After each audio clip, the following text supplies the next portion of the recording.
Hey guys, it's TRIZE here, and we're getting the most horsepower on this naturally aspirated inline 5 engine. This is the third engine in Automation's Ellisbury update, which is version 4.3, so anyways, for this engine build, you start things off by going to the top left portion of your screen by maximizing the engine family year to 2020, the maximum year in the game. And after you've selected the inline 5 engine configuration, you must choose the aluminum silicon heavy block material because it's currently the best in terms of power density and the ability to upboard the engine as much as possible later on in the video.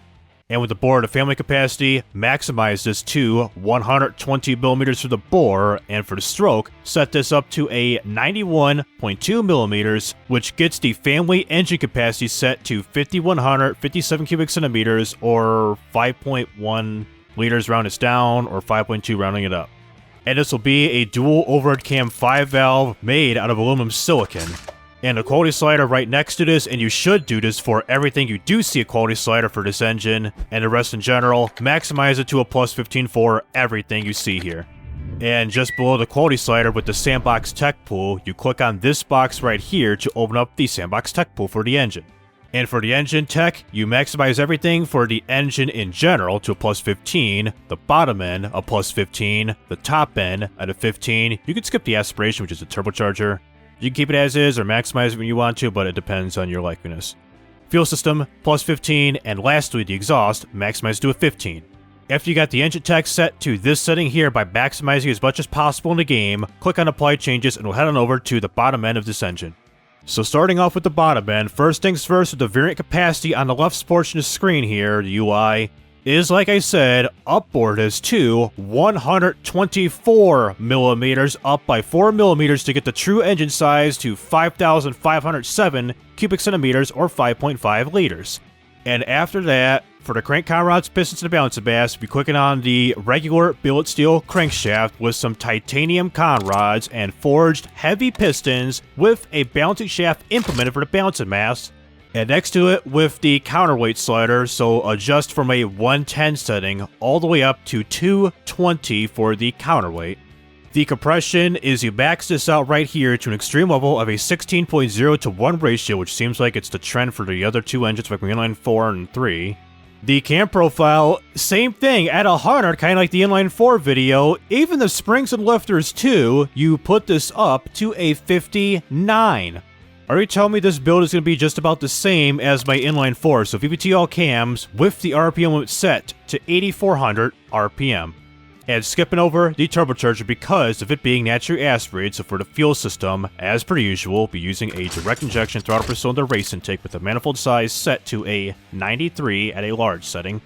For the fuel type we're using is good old nitromethane, aka the top fuel funny car type of dragster fuel, with the ignition timing margin right below this. Set this all the way to an advanced setting, which is a -5.0.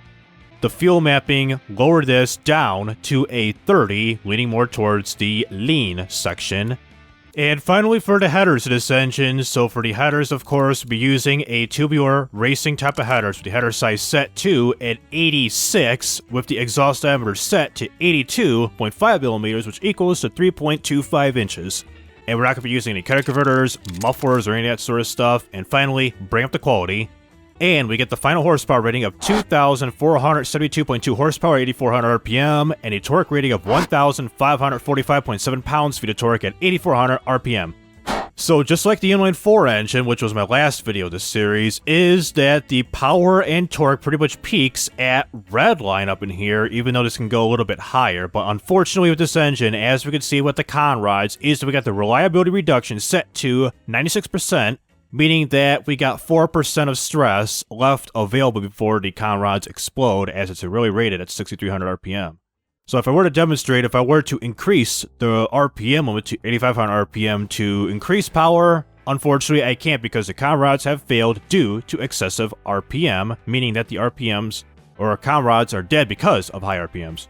Meaning that the engine won't run in automation and BeamNG drive. So kids, if you want this engine to run, 8,400 RPM is the limit with this setup right here.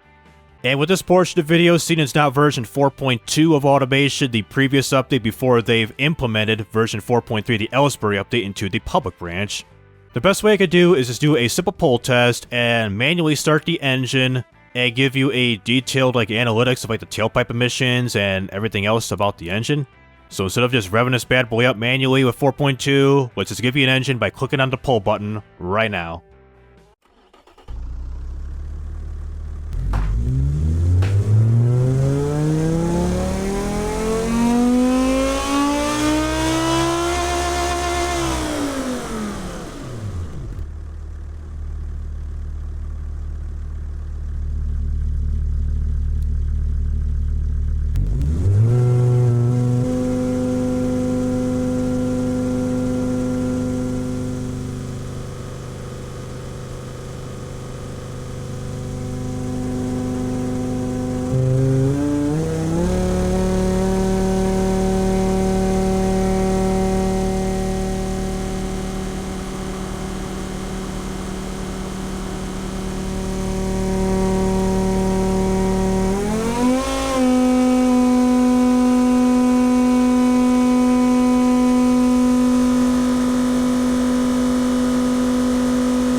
So kind of like with the previous two videos, pretty hastily done trying to do the fake gear shifts as I used to do it in the previous versions of automation, but with this new setup here, it's kind of impossible to do so.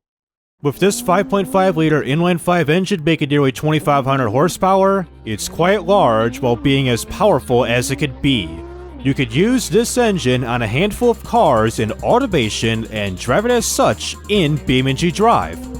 Just make sure your tires are wide enough to handle the vast amount of wheel spin in every single gear.